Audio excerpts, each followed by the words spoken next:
Force, allez, effort, allez, on va répéter la même genre. Quinzaine, c'est un espace d'expression artistique et d'échange culturel, c'est un espace inclusif qui mettait jeunes artistes en situation de handicap, les jeunes artistes qui disent handicap, avec artistes professionnels qui partent dans la même situation, qui disent qu'ils ont handicap. Du coup, ils partagent l'expérience. Et non seulement partager l'expérience, il y a une bonne possibilité de faire une formation parce qu'il va jouer avec des gens qui peuvent expérimenter. Jouer en position. Année, nous avons un invité, c'est Félix Blum, qui est sorti de la France, qui a animé un atelier bâton sonore avec des non-voyants. Est-ce que tu entends là?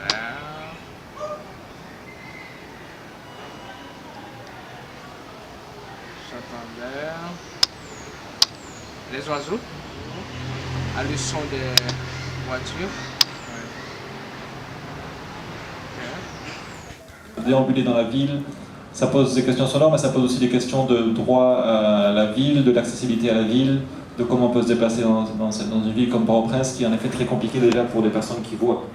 Donc, encore plus pour des personnes qui ne voient pas.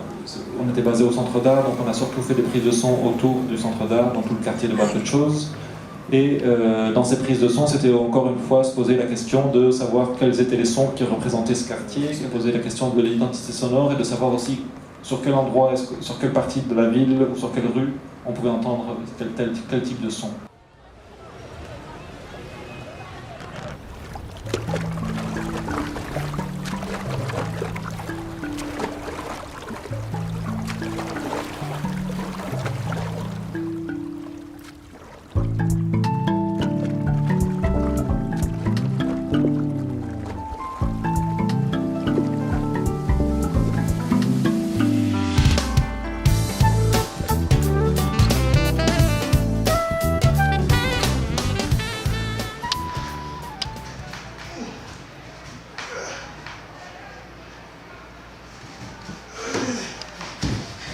Mon travail avec Comité Firin n'avait pas été vain, car il continue toujours à sensibiliser sur la question du handicap.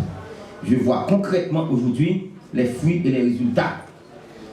Parler de la politique du handicap en Haïti est assez difficile, dans la mesure où les dispositions légales et institutionnelles en Haïti sont assez récentes et représentent l'aboutissement d'un ensemble de luttes menées par des professionnels, des psychologues, des travailleurs sociaux, et des sociologues, des communicateurs qui avaient contribué à structurer le secteur des personnes vivant avec un handicap.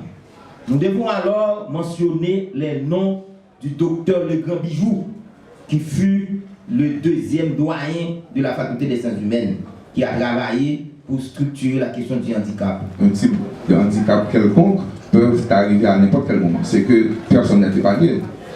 Donc, cette éducation-là doit être mise en branle à partir de l'école primaire et de l'école secondaire pour former de nouveaux citoyens. Il y a peu de mesures et concrètes qui ont été prises par les institutions publiques en Haïti pour faciliter l'intégration des personnes handicapées en Haïti, et ceci dans tous les domaines donnés. Et le professeur l'a très bien signalé dans son exposé. Le gouvernement haïtien, à travers les institutions, doivent travailler pour l'élimination des barrières physiques, des barrières de communication, d'information, de transport, architecturales, aussi de manière à pouvoir faciliter l'utilisation des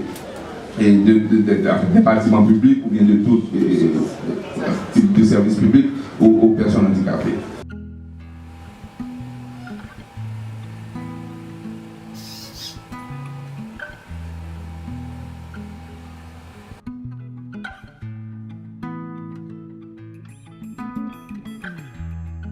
Lot boy yo deal Jambo No paying when I'm deal alone